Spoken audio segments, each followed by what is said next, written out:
Hello, everybody. How are you? This is Volley Talks on the Plus Volleyball Facebook Live page. So it's an honor to me to be here with all of you. Um, I'm in the greatest, on the biggest city of the world, Mexico City. It's an honor to be with you. And as promised, we have a very, very special guest right now, a very good friend, and he's very close to Mexico for a lot of reasons. We will talk about that later. But it's an honor to me to introduce you to Jon Newman Gonchar. Jon Newman Gonchar, currently women volleyball team head coach in the University of New Mexico. Is that right, Jon? How are you? How's everything That over is there in right. Albuquerque? Yes, thank you, Alejandro. So good to be with you today. And I apologize that my Spanish isn't a little bit better so that we could do this in Spanish. But if we did it that way, it would be a very short interview because my vocabulary is limited. So thank you for having me and thank you for doing what you're doing. As I say, I think in this time, it's so nice to see people adding light and bringing light to this world that can seem a little bit dark at times. So thank you for doing what you're doing. No, it has been a pleasure for me. It's an initiative that was born during this pandemic or this crisis, who is affecting all of you everywhere, worldwide, not only in sports, in volleyball, but in all the activities we do all the time. And it has been a pleasure for me. I discovered a lot of skills in me that I didn't know I had. So it's very, very, very impressive for me.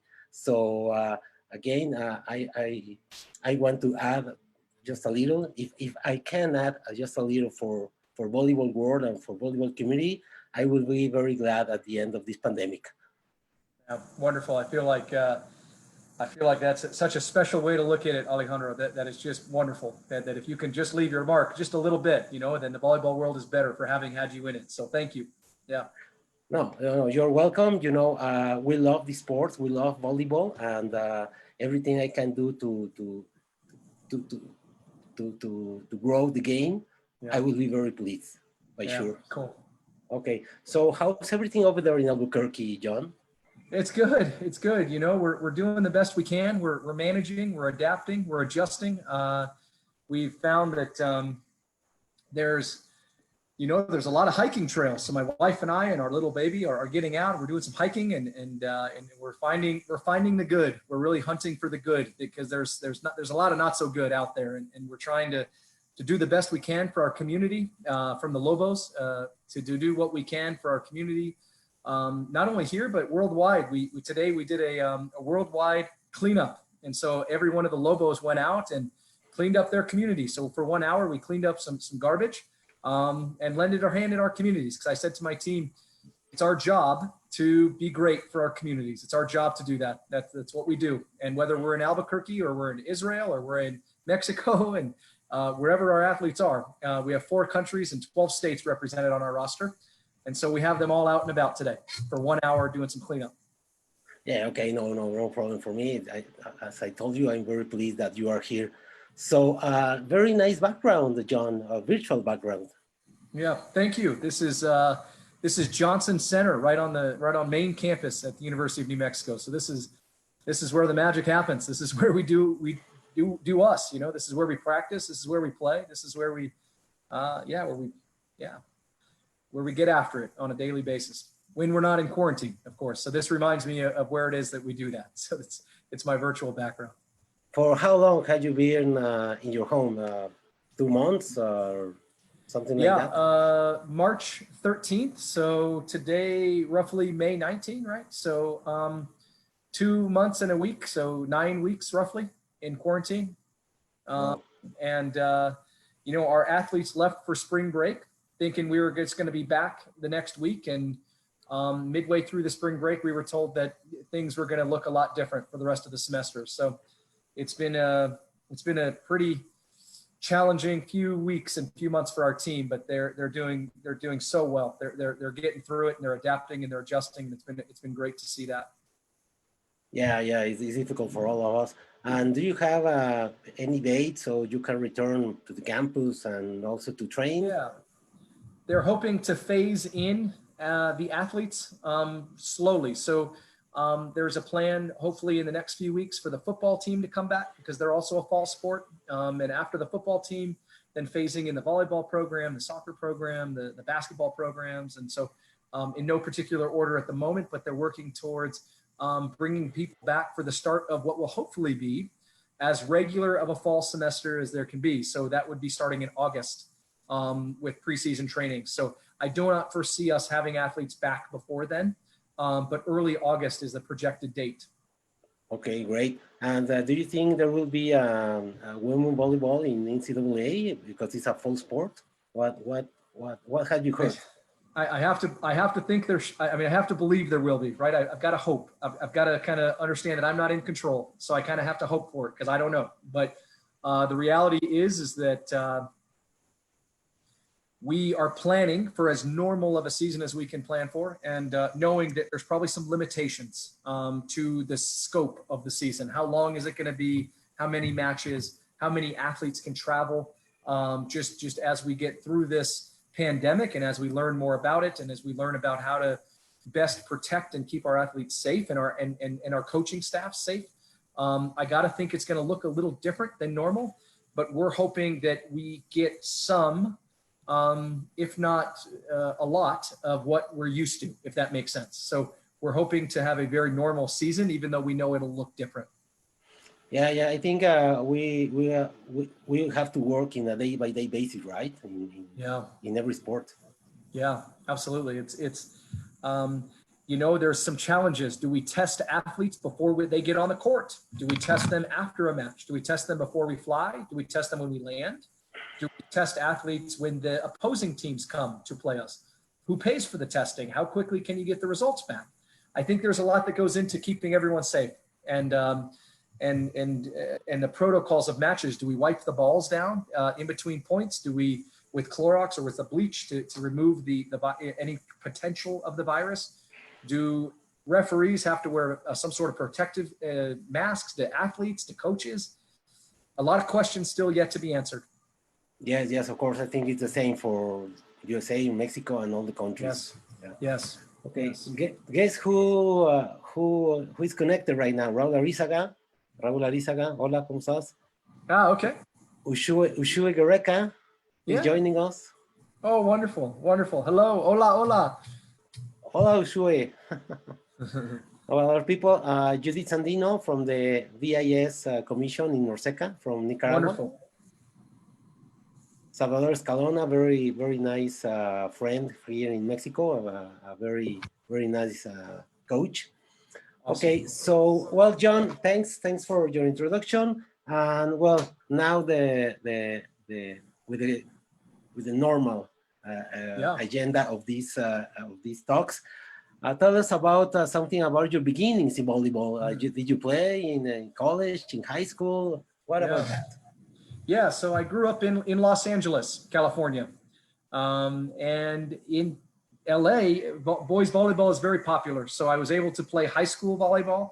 I wasn't very good. I don't consider myself a volleyball player. I did the same. I wasn't very good playing. Yeah, I listened well. I listened well, and so I don't consider myself by the technical terms to be a volleyball player. I consider myself a volleyball student and a student of the game of volleyball. And it turned out that in college, so I played high school and played club in high school. And then in college, they have a club team. So not NCAA, nothing highly competitive, but a way for people to stay active in the sport and to be lifelong volleyball, enthusiasts. So I did that. And I was able to begin playing as a practice player with the women's team at Northern Arizona, where I went to school, and quickly then turned into a student assistant. So I would help the team with drills and running different things in practice. And then once I graduated from Northern Arizona, I traveled north to Kamloops, British Columbia, which is outside of Vancouver. Right. I'm from Los Angeles, so going to the snow and going to the cold of Canada was quite an adventure, to say the least. So it was very fun to do that. And I coached men's volleyball as an assistant coach for the Thompson Rivers University Wolfpack for 1 year, just a little under 1 full year. And then from there, I went to Louisiana Lafayette. So up in Canada, all the way to the south of the, Wow. of the US, of the States. And was a Raging Cajun for a year. Ate a lot of spicy Cajun food. Yeah, you enjoy a lot of very, very nice food in Louisiana. Yes, yes, that is one thing they do well. I think I still have the 10 pounds that I gained while I was there, or maybe more than that, you know. But yeah, still working on getting that off, cardio every day. And then I went from there to San Diego, to UC San Diego. And then from UC San Diego. Wait a minute, John. Did you spend only 1 year in Canada, right? With the Yeah, Thompson yeah, Rivers. yeah. Then you moved to Louisiana for how many years? 1 year. Yeah. 1 year. Just spring to spring. 06, excuse me, 05 to 06. okay. And tell us a little more about that. Is that a standard that a coach or a volleyball coach renews their contract every year or every season? How does work that in USA in difference to Mexico? Yeah, I would say for NCAA coaches, there are so many different paths. There are so many different routes, and mine is unique to me. And there may be another coach that spends 5, 6, 7 years at one university as an assistant. Assistant coaches tend to, when they start out, maybe they begin as a graduate assistant or a volunteer assistant, then to a second assistant, then to a first assistant or associate head coach. And then if they prefer a head coaching role, then they begin to look for positions as a head coach. So there's a lot of different routes. And so for me, I spend 1 year at each program, which is maybe a little bit short duration, short time. But then when I got to UC San Diego and to Loyola Marymount, after those two jobs, after those two positions, I spent 3 years each at each of those universities. And so that I would say is a little more normal to spend maybe 2 to 3 years, if not longer. I don't typically 1 year or less is very hard for the head coach that hires you, and it's very hard for the assistant coach, just because it's almost like you just barely unpacked your bag. And now your suitcase is not quite packed, and then you're leaving again, unpacked. So I don't think it's totally common to spend a short amount of time, but for me, where I was in my career, it made the most sense. I personally was always looking to grow and get better and be challenged as a coach. So when I looked at my different opportunities, I would always base my decisions to join a program based off of my kind of selfishly, how much could I learn? How much could I grow in that? And how much can I provide? Of course, too, I want to provide value, and I want to be valuable to the team and to the coach that I joined. But for me, after Louisiana Lafayette, I spent 3 years with each program, UC San Diego, then to Loyola Marymount, and then Iowa State University, University of Arkansas. And now I'm just beginning year 2 here at New Mexico. And I plan to be here for as long as I can. I love Albuquerque. I love the program we're building. And I love the people I get to work with, you know, and Yeshua is one of those people. So, yeah. Yeshua, say something, please. Yeah. So no, it's okay. It's you know, as you told, it's there are different paths for different kinds of head coaches, and nobody can be Al Gates or Don Chandel who spent 30 years in the same school. Very rare to find that. Yeah. Okay. So, well, you spent 3 years in Louisiana Lafayette, very close to Baton Rouge or to New Orleans or what? Lafayette, Louisiana. And so Baton Rouge, 45 minutes east, and then New Orleans, another hour or so east. So kind of Louisiana Lafayette, maybe a little bit toward the western side of the state. Okay, so tell us something to understand very well, very well the school, the sports schools program in the USA. Not all the schools are inside are in NCAA, right? There are also NIAI. So what's the difference? Yeah. So NAIA NIAA is just another umbrella term for the schools that are within that association of schools. So that is a term for NAIA schools, and then you have NCAA. And in NCAA, we have Division One. The champions last year are Stanford. We have Division Two. Champions last year are Cal State San Bernardino. We have Division Three. I'm not recalling off the top of my head who won Division Three, but we have 3 divisions within NCAA. Then we have NJCAA, National Junior College, NJCAA, Collegiate Athletic Association. And there's 2 divisions there, Division 1 and 2. And then within there, obviously there are some smaller associations of teams there, but those are probably the most prominent: NCAA, NJCAA, NAIA, for as far as the levels of teams and the types of schools. And for Division 1, you know, Alejandro, there's roughly 330 teams. Division 2, 330. 330, yes, teams for Division 1 women's volleyball. Division 2, if I'm not mistaken, is closer in the 200 something, 250 range. If I could be a little off there. And then Division 3, a few less there as well. So Division 1, 330 teams in Division 1. Okay, that's great, because sometimes here in Mexico, all the people think that all the schools compete in NCAA Division 1, and that's not true. Yeah, 3 divisions, and then there's obviously NJCAA is a very talented level, very, very strong teams compete at the junior college level, the 2-year level. And that's a place where a lot of athletes go if they're coming from another country. For example, it's a very nice process to transition to the NCAA from the NJCAA if academics or language, or there are some challenges in order to get eligible to play NCAA. NJCAA is an absolutely, it's a very, very good tool that people have in their toolkits to get to where they want to go if they want to play Division 1 NCAA. Okay, that's great. So these programs, for example, Louisiana Lafayette, UCSD, were in NCAA Division 2, Division 3? Yeah. So Louisiana Lafayette was NCAA Division 1 in the Sun Belt Conference. So there's 16, don't quote me, maybe there's one less or one more, 16 conferences within the NCAA Division 1 framework.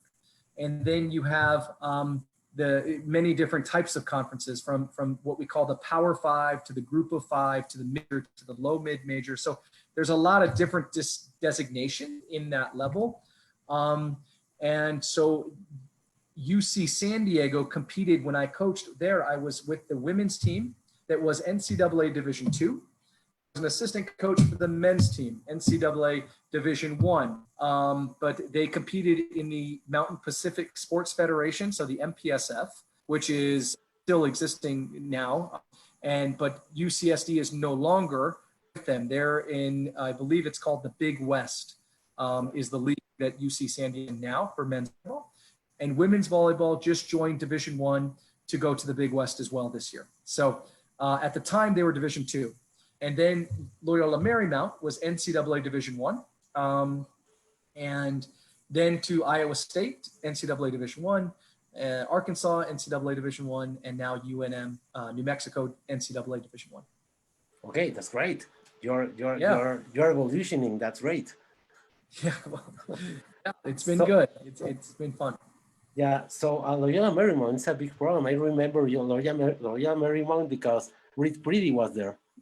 Yes. Reed Pretty was in Loyola Marymount. Yeah, he's the pride of the men's volleyball program there. The men's volleyball program had, unfortunately, there was some financial decision to some programs being removed. And that, both men and women. The men's program was discontinued. Maybe even a year. Gosh, there's a historian out there that'll know this way better than I will. But right after, or even maybe in Reed's last year, Pretty's last year at Loyola Marymount, and then the women's program obviously is still very strong. It still exists in full functioning capacity, but the men's program had been discontinued at Loyola Marymount. Wow, that's a shame. It's Alejandro, unfortunately you see it happening when sometimes here in the U.S., some universities actually just can't sustain operating as many programs as they have. And so one of the programs that unfortunately has taken a hit has been men's volleyball. And it's great to see that there are some movements across the US to try to bring it back, to try to bring more programs back, or to create new ones, I should say. Maybe that's the best way to say it. Yeah. And do you think that as in a lot of countries is happening right now, that a lot of men think that volleyball is still a women's sport? Maybe. Yes, I think it's out there. I think that that stigma exists. I unfortunately, I hope that volleyball is continuing to grow and it's continuing to have a global impact. We're seeing that it's maybe the most popular sport in the U.S. for high school sports, for women especially, and that it's growing in high school for boys and for young men. And with that, we hope that we can provide opportunities for collegiate play for young men in more and more teams and more levels, because not every player will play for UCLA, not every player for the men, and not every player will play for Stanford for the women. So therefore the NCAA structure exists so that at different levels of play between Division 1, 2, and 3. Okay, yeah, well, I hope that the men programs can grow. And Yeah. then you move with you were a Razorback in Arkansas. I was a hog, as they say. A hog. Yeah. I was there with a very close and dear friend of mine, Jason Watson, the head coach at Arkansas, and just a wonderful city, a wonderful conference to play in, the SEC. Very powerful teams and very good coaches that are passionate about their teams and recruiting and building the programs. And so, yeah, that was a really exciting time, and it's exciting to see what's happening in that league. The SEC continues to get better and better and better. So it's an exciting time. And how many years did you spend in Arkansas? 3 years, yeah. So 2016 to 2019. Okay, great. And then you moved. Before that was Iowa State. Yeah, before that I was Sorry. I was an Iowa State Cyclone, and with one of my close mentors, Christy Johnson Lynch, is the head coach there, and got to go and be a part of some really amazing teams, some really powerful, strong teams that she and her husband and the staffs there were amazing to be with, and in a remarkable little city of Ames, Iowa. Ames, yes. Ames, Iowa. I think maybe it's growing, but maybe 35,000 people when I was there. So very small, very small. They're very passionate about their sports. So that was really exciting for me. How's living in Ames, Iowa, after living in LA? Yeah, some might call it different. A major change, and it was amazing. You go from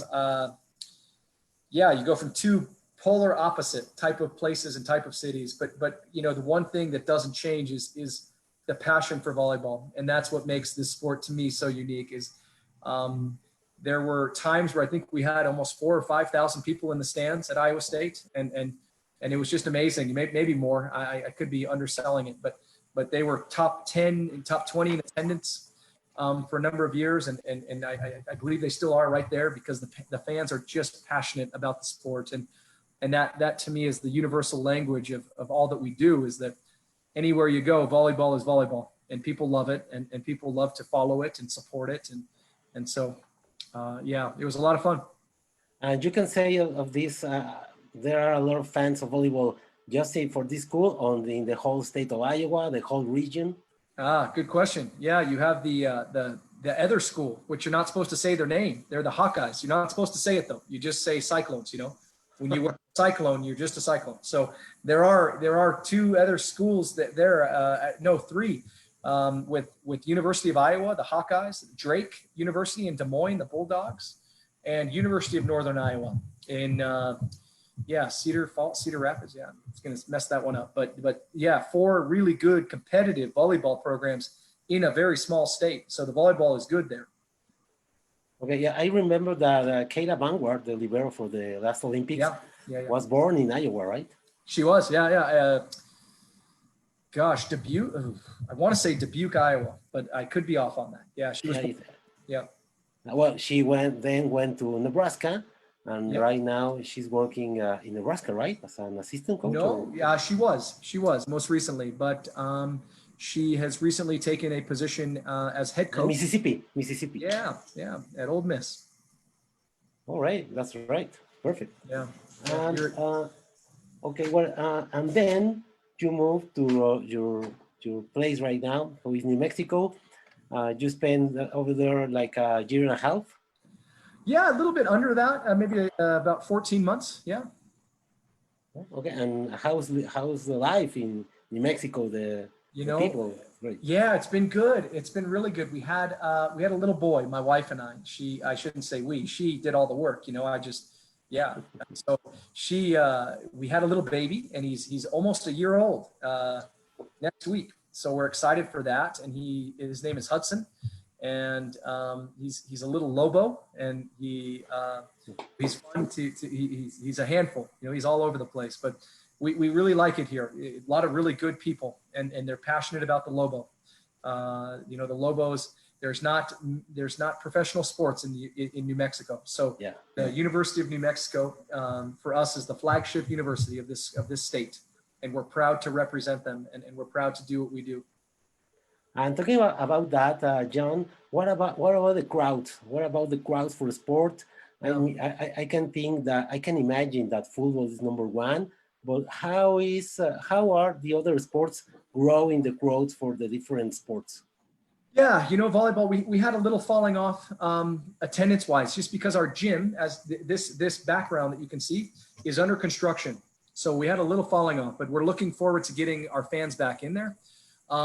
Basketball, women's basketball is a very strong following, 5,000 to 6,000 fans. Men's basketball, 12,000 to 15,000 fans. And football is growing. We have a new coach, and they're very excited for our football program. So the programs here, in my opinion, are kind of trending north. They're trending up. They're going in the right direction with some really great coaches and some great recruiting that's been going on. And we're excited to see the university as a whole continue to get better and better at all the sports. Okay, how many alumni do you have?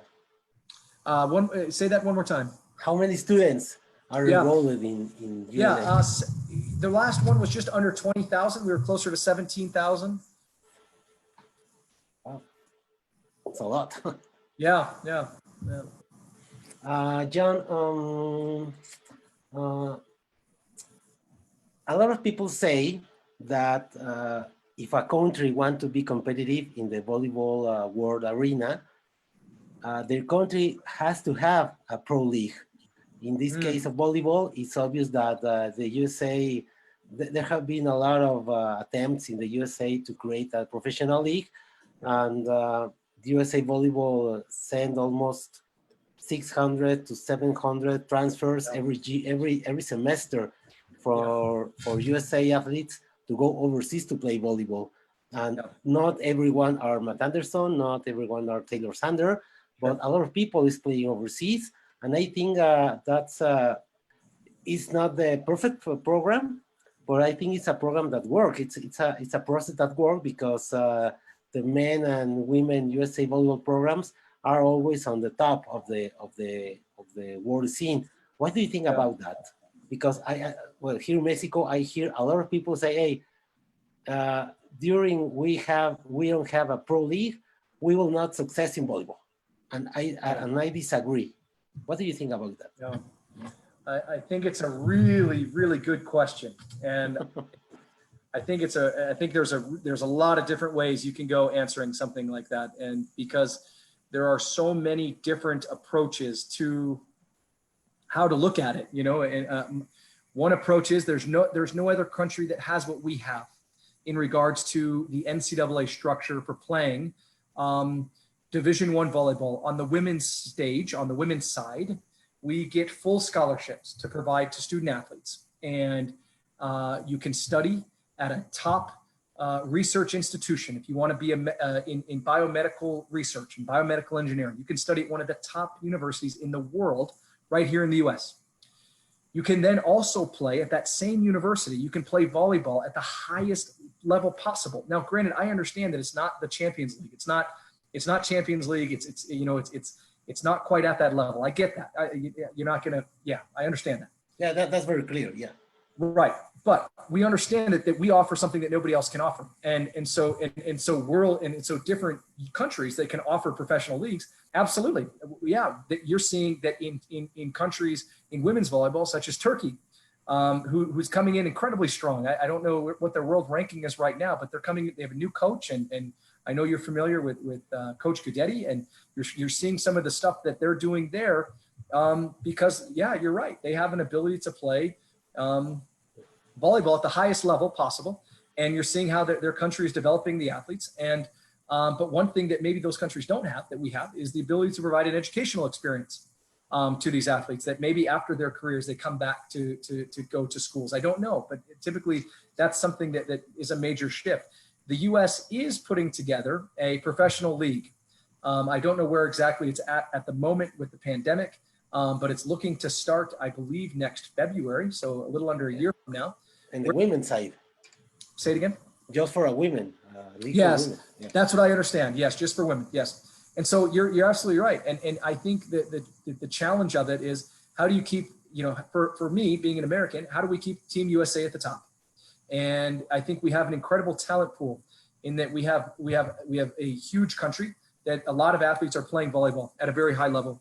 And on the men's side, we don't have as many playing as we would like. I think if you talk to a men's coach, they would say, man, a big push would be, let's get more young men and young little boys playing volleyball so that we can keep growing our talent pool on the men's side. But you're just seeing just the ability to develop that talent is incredible. And the men's coaches are doing a fantastic job preparing their athletes for international volleyball, because they're doing a fantastic job on the men's side. There's I don't know what the percentage is, but they have less than half the number of guys playing that the women have. There's simply less talent available in the pool of talent. And so I think it's a fascinating question. I think it's a fascinating discussion. I don't know if there's a right or wrong answer. I think there's a lot of opinions. But of course, I think the U.S. could take a ton of value from having a professional league where the best are playing against the best and all the time. And I think I think that's a great question. Okay, well, thanks. Yeah. So did you spend 14 months over there right now in New Mexico? Right now, 2 or 3 months in pandemic. So what can I tell you? How was your last season in New Mexico?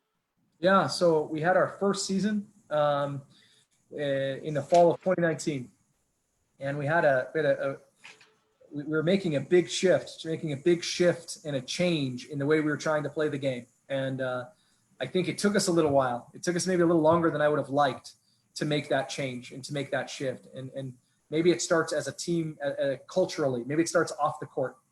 Maybe it starts in the locker room, or it starts in our interactions between player to player, coach to player, coach to coach. It starts in the relationships and investing in the culture more so than we invested.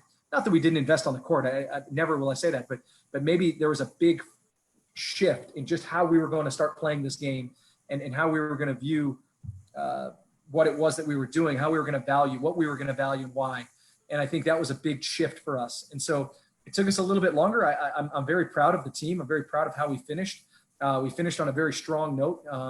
We were a couple matches away from being in the best spot in the Mountain West finish that they've been in years. We were a match away, maybe 2 matches away from being 6 out of 11. We finished 8 out of 11, which is not where I want to be. I want to be, much higher than that. But the reality is it takes time, and maybe that process, I wasn't even aware of how long that does take. And because it's an important process I don't want to skip any steps in that process of learning and growing as a team. And I think, yes, of course, I would love to hit fast forward and just have my team be this amazing team. But I think it doesn't work that way in reality. So I'm very proud of the team that finished the year, and we're really excited about the group we have coming in for the next fall, for this season. We have an incredibly talented group of players that are going to come join us and help really make some big strides for where we want to go. All right. And how much did Ushua contribute to this new team? I think for us, it's always been about the people. I can find good volleyball players. I really can. A lot of coaches can. But for me, it was about finding really good people. And so there was the volleyball side over here. Then there's the personal side, the people.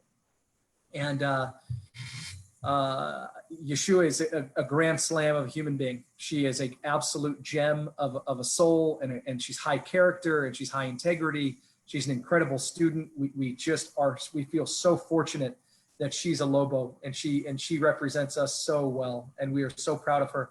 She's a big part of what we're doing, and we're glad that her shoulder is healthy again and getting back to where she wants to go, because she has big dreams. You know, she wants to help Mexico get on the podium someday and in Olympics. She wants to play professionally. She has big goals. So our mission is to help her achieve that.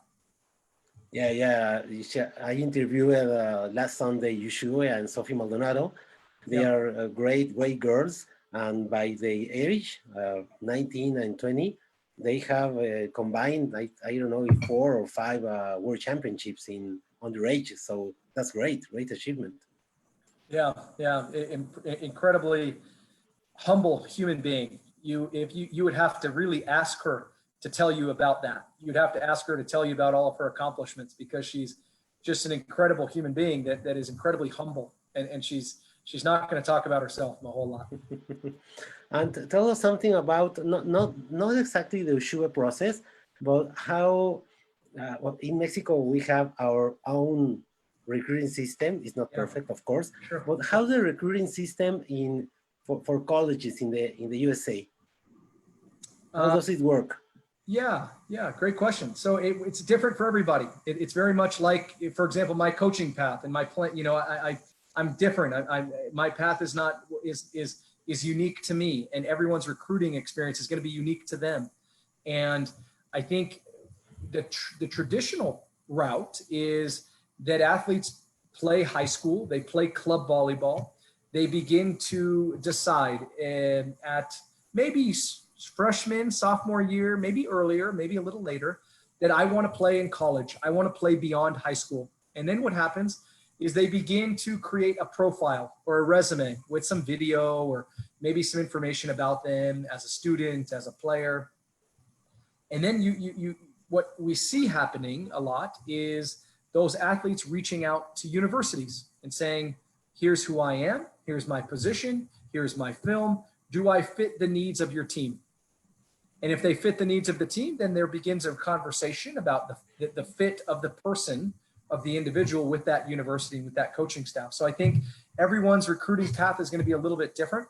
But the traditional path would be players reaching out to coaches and saying, this is what I would like to do. And coaches reaching out to players saying, hey, here's a little bit more about us. Does this interest you? Do you have an interest in what it is that we're doing? Okay, well, Erin Virtue is joining us. Hello, Erin, how are you? Hey, EV, the best. Well, I have a question right here from Isaac Gallegos, a guy here in Mexico. He says, what will the work process be like for the team after pandemic?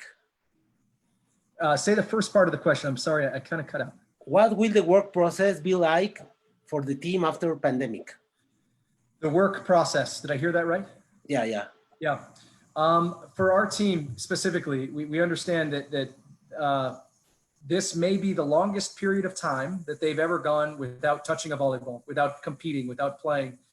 And also maybe without any formal training as far as physical preparation, that they may not even be lifting with weights. Maybe some of our athletes only have body weight and to lift, their own body weight, whether it's just a lack of equipment or we're not able to get into gyms yet. And maybe that's coming around the corner. But for us, we understand that return to play process is going to be a lot slower than I think for us, it's going to be a lot slower. We know that for our season, if we have as close to a normal season as we can, that we won't get back, that we will get back together in August, but we're looking to play in November. And so we're not looking to be our perfect selves. well, ever, you know, we know that we're a work in progress, but we're not looking to be our best volleyball. We know it's not going to happen within a week to 2 weeks. We know that it's a slow, steady process. And so for us, it's going to, the workload that we put on them is going to be pretty systematic in how we do that. And I think that they're going to feel like, wow, that was it. That was such a short practice. And the reality is we have to prepare them to return back to playing. And I'm a big advocate that we want to give them as much recovery time as possible.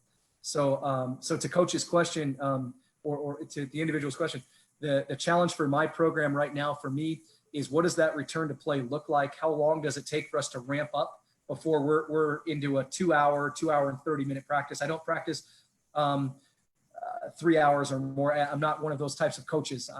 I think for me, the efficiency of the practice needs to be it needs to be at a high priority to make sure that it's a really effective practice. I don't want to ramp up too fast and find out that my athletes get injured or that we're ineffective with our time, if that makes sense. All right, thanks a lot, John. So, amigos, estamos hablando con Jon Newman, el entrenador de la Universidad de Nuevo México. Guys, we're talking with Jon Newman, head coach of women's volleyball team for the University of Nuevo Mexico. Manden sus preguntas, manden sus comentarios. Creo que es un buen foro para comentarlo. Please send your comments and questions for John. We have also a few minutes away. So please tell me, or tell us, John, about your journey with the national team. I know that you were invited by Coach Gray, the GOAT, by the way, yeah. 2 or 3 years ago, right? So how was your time with national team? Yeah, I consider myself really lucky to have spent time with some really amazing coaches and amazing people. And I would have to say that my first opportunity to work with the women's national team, to work within that program, I should say, was in 2015 with the Pan American Cup team that was in the Dominican, excuse me, was in Peru, actually, was in Lima. And then in 2016, we went to the Dominican Republic. I was with that same team and as an assistant coach and as a team leader. And then in 2017, after the Rio Games, Karch had asked if I would be interested in joining for the summer as a consultant to help the team with World Grand Prix, which is now VNL, and Pan Am Cup. And I was obviously coaching at the University of Arkansas at the same time. And so I was really fortunate that Jason Watson identified the value of me being a part of that staff and being a part of that program. And previously to that, in 2015 and 2016, Christy Johnson Lynch at Iowa State, again, valued that experience to the point where she said, absolutely, take the summer, go do that, learn, grow, get better, come back and bring whatever it is you can to our program. And so I'm forever grateful for Jason Watson and Christy Johnson for doing that, and having that perspective to say, hey, this is okay. You know, that it's okay that we're going to survive without you. And not that I ever thought that the world was dependent upon me, but it was really nice to see that they valued that and they valued the experience of representing Team USA. And so 2017, I was able on that staff and for an amazing summer all over the world, literally all over the world. And we have some wonderful memories of that. And then within after that summer, heading into 2018 summer, Karch had asked to take over the Pan Am Cup and the team and the home training group. So there's a group of athletes that obviously there's a team behind the team. So you'll see 12 athletes at the Olympics. You'll see 14 athletes on the BNL roster at any given week, you know, and there's a team that's still a group of athletes that are still in Anaheim training and developing and learning and getting better. And so Karch had asked me if I was willing to take that on, and he entrusted me the keys to the gym for that summer of 2018. And it was one of the most, it was one of the most impactful experiences of my entire career, to be able to run that gym and then to be able to take the Pan Am Cup team to the Dominican Republic in 2018 for the Pan Am Cup. And then in 2019, my wife and I, like I said, my wife did all the work, but we had a little baby, and was not as involved as I wish I could have been, because I just think it's such a valuable experience to not only represent Team USA, but just to be around such amazing people. I think it's worth the weight in gold. And so I was unfortunately not able to do a whole lot, and I'm looking forward to getting back into Anaheim and back to helping the U.S. women's national team program any way that I can. Okay, that's great. And how is working with the greatest of all time in a day-by-day basis? I mean, can you put away your fan part and work with coach in the professional part? How's that? I can't imagine. So yeah. asking to you.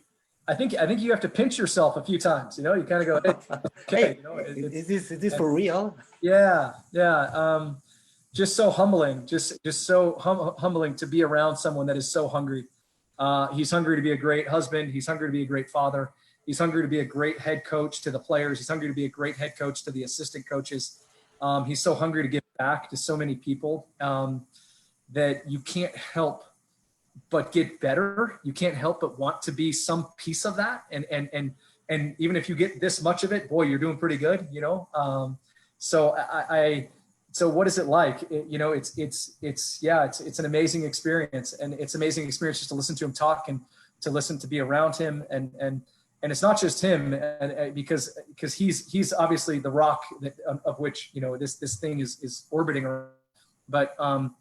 But the people, you know, that you're around, they're the best in the business, and they're the best people, and they're incredible. You know, from Tama, who is a former Olympian, to Aaron, to Luca, to Jeff, and to the entire staff. And there's a team behind them that supports them, and they want to see the sport, and they want to see this team be as good as possible. And there's so many people that are working on that behalf. And it's a really humbling experience to know that you're in some ways a part of that. It's pretty humbling. It's pretty amazing.